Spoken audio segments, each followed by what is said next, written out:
Welcome back to the Senior Health Podcast, where we explore simple, safe ways to stay healthy and independent after 60.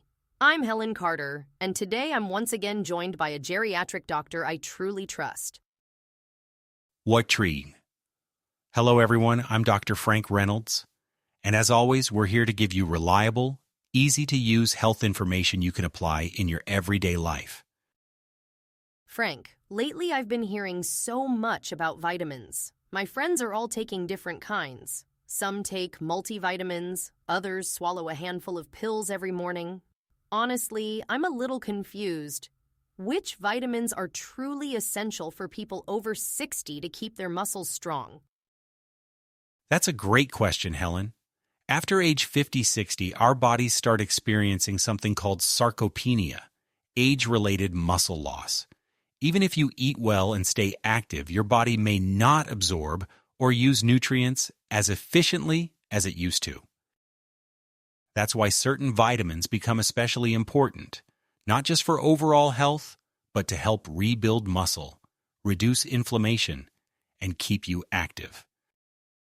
So it's not a case of any vitamin is good as long as you take it? Exactly.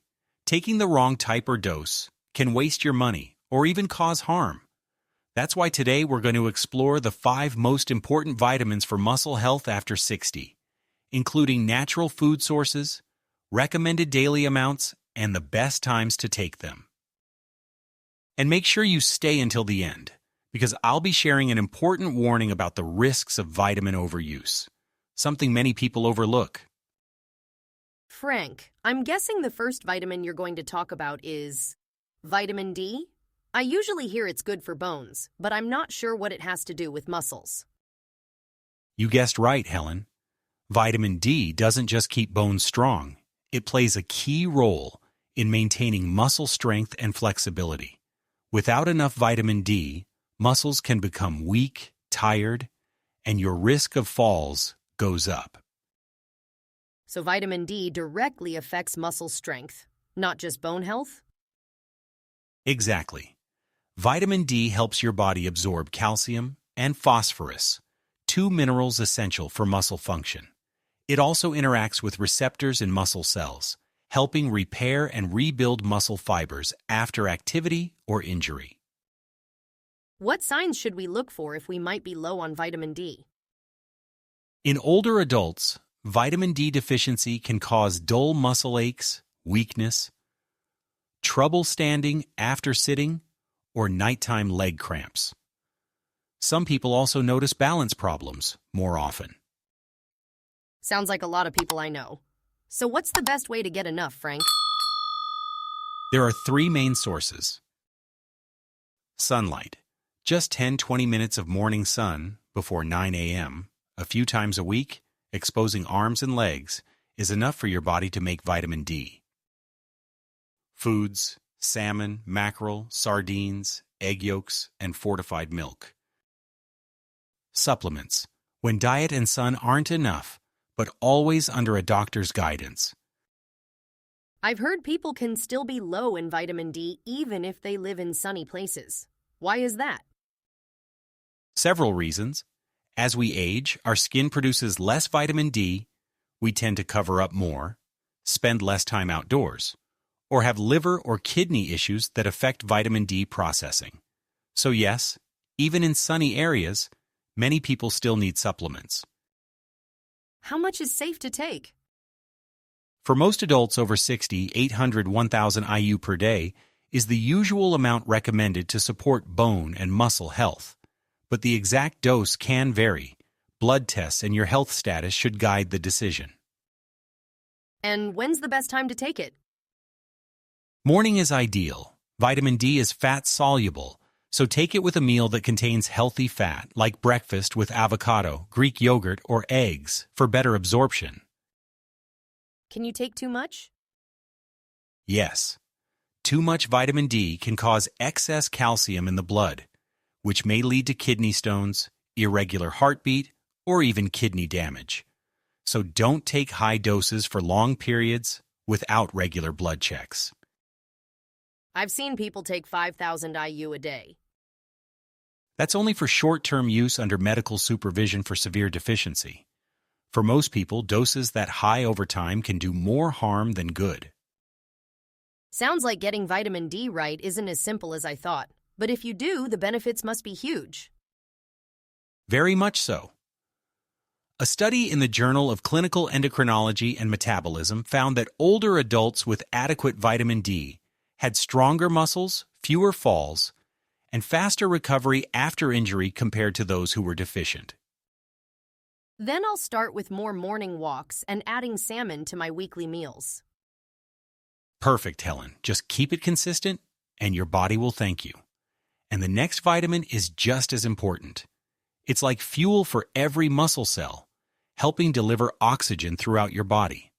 That's vitamin B12. Don't go anywhere. This next vitamin might be the missing energy your muscles need. Frank, is the next vitamin you're going to talk about vitamin B12? I've always heard it's good for blood, but I'm not sure what it has to do with muscles. That's right, Helen. Vitamin B12 is one of the most important nutrients for your muscles because it helps your body make red blood cells and deliver oxygen to every single muscle fiber. Without enough B12, muscles can tire easily and weaken.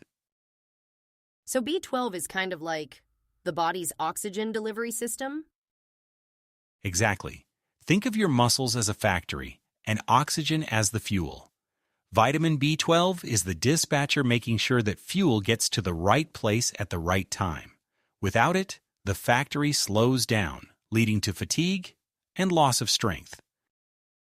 I've heard older adults are often low in B12. Is that true? Yes. After age 50, the stomach produces less acid, needed to release B12 from food. Certain medications like acid reducers or metformin for diabetes can also reduce B12 absorption. What symptoms might show up if you're low in B12? Deficiency can cause fatigue, muscle weakness, tingling, or numbness in the hands and feet, memory issues, and even mild depression. Many people mistake these signs for just aging and ignore them. That sounds serious. So what foods are highest in B12? Mostly animal-based foods. Fish, salmon, tuna, sardines. Meat, lean beef, liver. Dairy, milk, cheese, yogurt. Eggs, especially the yolks. What about people who are vegetarian or vegan? They can't get enough B12 from plant foods alone, so they'll need fortified foods or supplements, as advised by their doctor. What's the recommended amount for people over 60? Generally, about 2.4 micrograms per day for healthy adults. But if you're already deficient or have trouble absorbing it, your doctor may recommend higher doses or regular B12 injections. When's the best time to take B12? Morning or midday is best, when you're alert. B12 can help boost energy, so taking it late in the day may make it harder for some people to sleep. Is it possible to take too much? Since B12 is water-soluble, excess amounts are usually flushed out in urine. But extremely high doses without medical need are wasteful and may cause mild side effects like acne or digestive upset. Is there research showing that B12 actually helps muscles? Yes. A study in the Journal of the American Geriatric Society found that older adults with optimal B12 levels had better muscle strength and balance, and were less likely to fall compared to those who were deficient. That's convincing. I'll try to eat more salmon and eggs from now on. Great choice, Helen. And if needed, don't hesitate to ask your doctor about checking your B12 levels and supplementing appropriately. So B12 really is fuel for every muscle fiber. What's the next vitamin for? The next one is both familiar and incredibly important. It's the repairman that helps muscles recover and fight inflammation. We're talking about vitamin C. Stay tuned. The next vitamin might be the simplest way to protect your muscles every day. Frank, I think I can guess the next vitamin. Is it vitamin C? I've always thought of it as something that boosts immunity and helps fight colds. You guessed right, Helen. But vitamin C isn't just the immune system guardian. It's also the muscle repairman that quietly helps your muscles recover, reduces inflammation, and keeps them strong. That's interesting. So how exactly does it help the muscles? First, vitamin C is the raw material your body uses to make collagen, the protein that forms tendons, ligaments, and muscle tissue. Without enough collagen, muscles lose elasticity and are more prone to injury. Second, it's a powerful antioxidant. It extinguishes the free radicals created during physical activity or as part of aging. That means less inflammation and faster recovery after movement. So it helps build and repair muscles at the same time? Exactly. Plus, vitamin C improves the absorption of plant-based iron, an essential mineral for making red blood cells, which carry oxygen to the muscles. What happens if someone doesn't get enough vitamin C? Deficiency can lead to fatigue, slow wound healing, easy bruising, joint or muscle pain.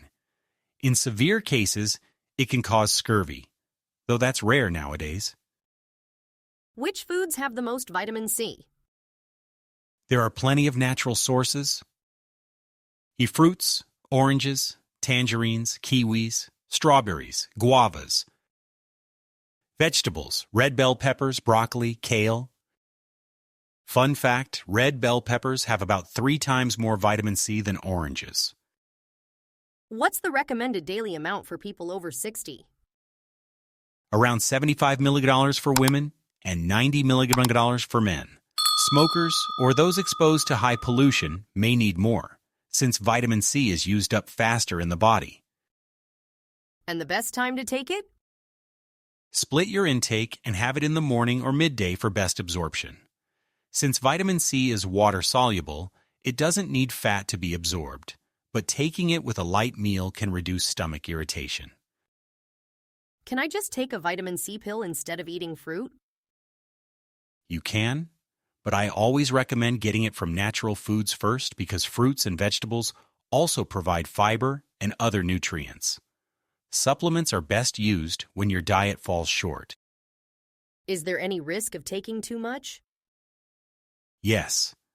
Taking more than 2,000 milliliters per day can cause diarrhea, nausea, kidney stones in sensitive people. So remember, more isn't always better. Your body only uses what it needs.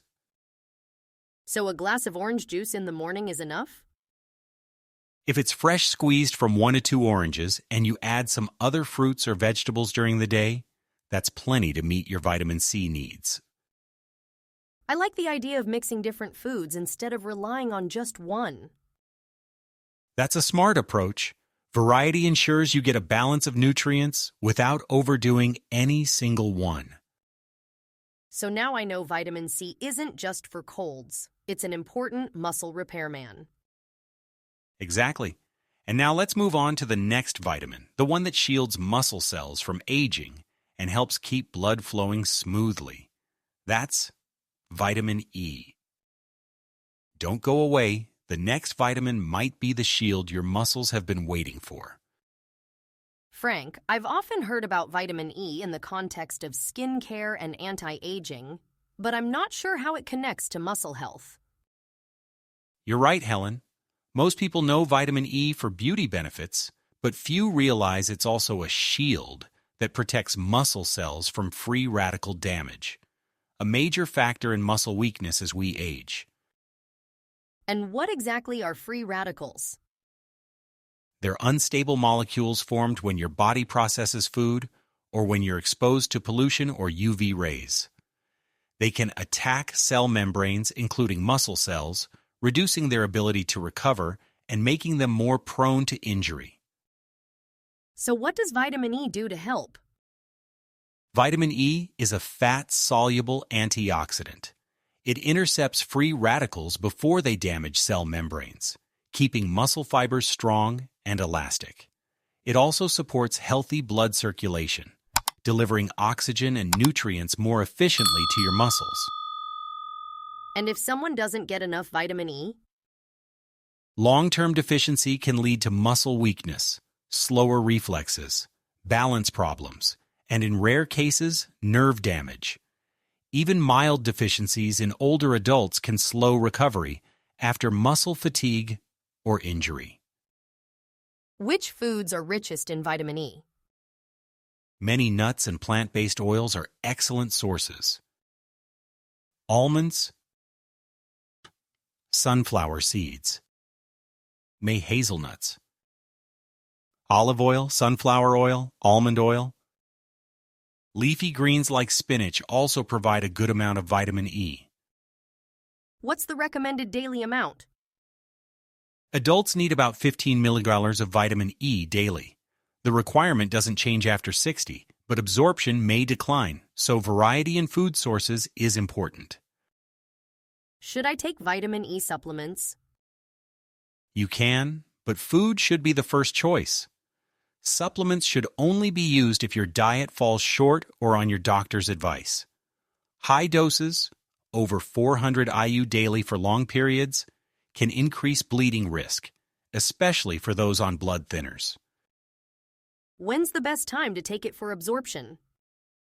Since it's fat-soluble, take it with meals that include healthy fats, like almonds at breakfast or salad with olive oil at lunch. Is there any research linking vitamin E to muscle strength? Yes.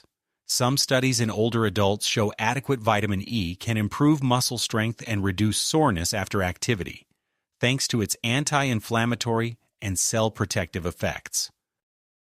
I like the idea of getting vitamin E through tasty foods, healthy and delicious. Exactly. For example, breakfast, a handful of almonds or sunflower seeds. Lunch, leafy green salad with olive oil and avocado. Afternoon snack, whole grain toast with almond butter. These small habits add up and can make a big difference in muscle health. I'm going to try that salad with olive oil and avocado. Tasty, and it'll help keep my muscles young. Perfect. Now let's move on to our final vitamin for today, vitamin K2, the traffic director that helps calcium get to the right places, strengthening both bones and muscles. Stay tuned. K2 might be the missing link between strong bones and strong muscles. Frank, I'll be honest. I've only ever heard of vitamin K as the one that helps blood clotting. I've never even heard of vitamin K2. What makes it special? You're not alone, Helen. Many people confuse K1 and K2, but vitamin K2 plays a very different role. K1 helps with clotting, but K2 is like a traffic director for calcium, guiding it to bones and teeth instead of letting it build up in blood vessels. And how does that connect to muscle health? Indirectly, but very importantly. When calcium goes to your bones instead of your arteries, your bones stay stronger, giving better support to your muscles.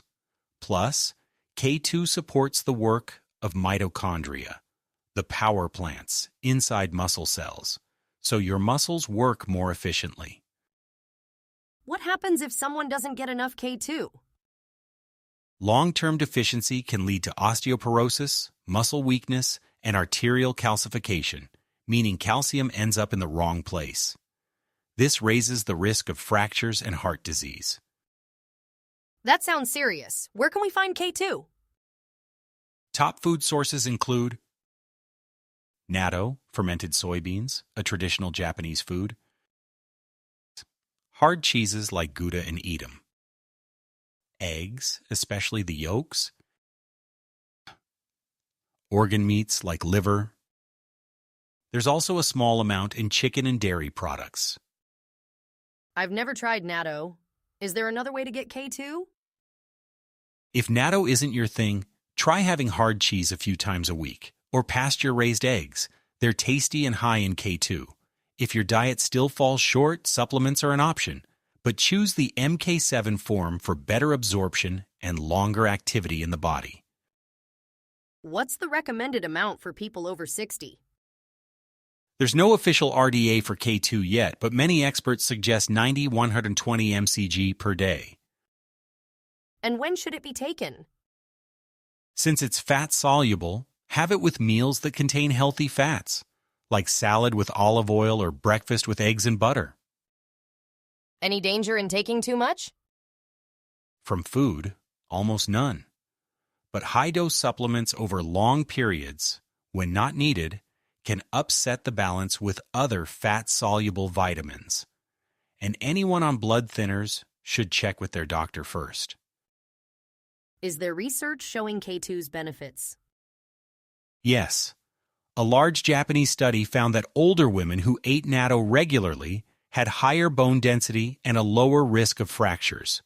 Some newer research also suggests K2 may boost leg muscle strength and reduce fall risk in older adults.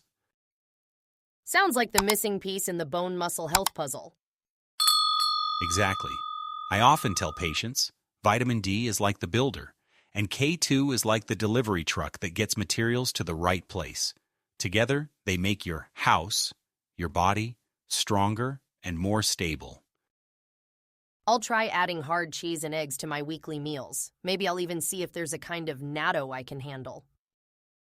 That's great, Helen.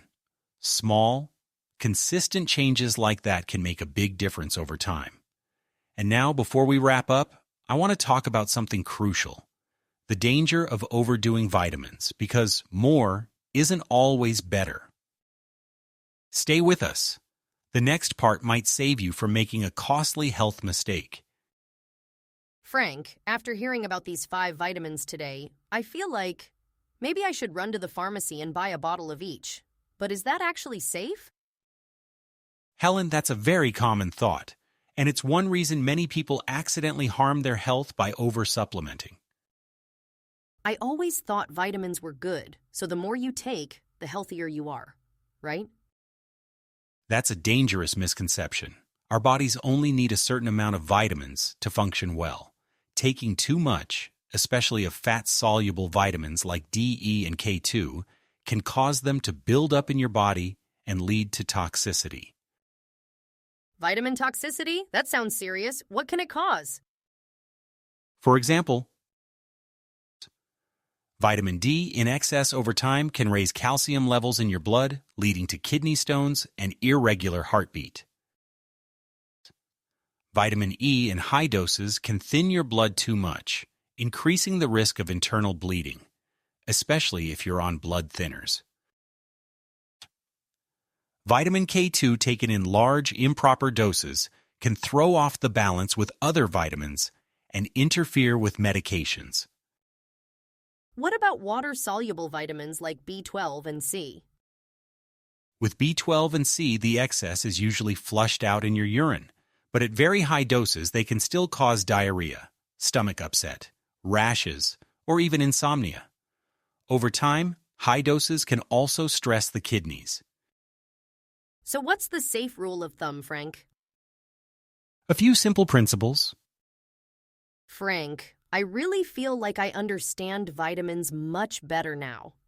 Before, I just thought, taking vitamins keeps you healthy. But now I know exactly which ones are truly important for my muscles and overall health. I'm so glad to hear that, Helen. And I believe many of our listeners feel the same way. After 60, our bodies change a lot. And taking the right vitamins is an important part of staying strong, flexible, and independent. Today we've talked about 5 key vitamins.